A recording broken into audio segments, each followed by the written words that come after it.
ആശുപത്രിയിൽ നിന്നും മടങ്ങവേ കാർ മരത്തിലിടിച്ച് വീട്ടമ്മ മരിച്ചു. എടത്വ സ്വദേശി 74 വയസ്സുള്ള ഏലിയാമ്മയാണ് മരിച്ചത്. തിങ്കളാഴ്ച വൈകിട്ടായിരുന്നു അപകടം. ആലപ്പുഴ എടത്വയിൽ വാഹനാപകടം.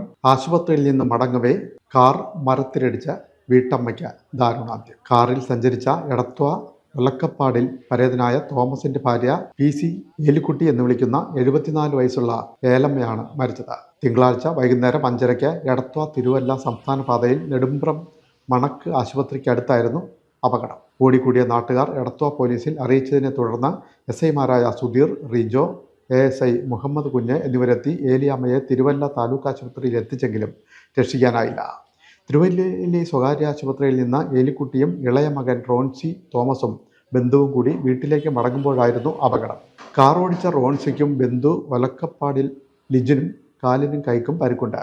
ഇരുവരും തിരുവല്ലയിലെ ആശുപത്രിയിൽ ചികിത്സയിലാണ്.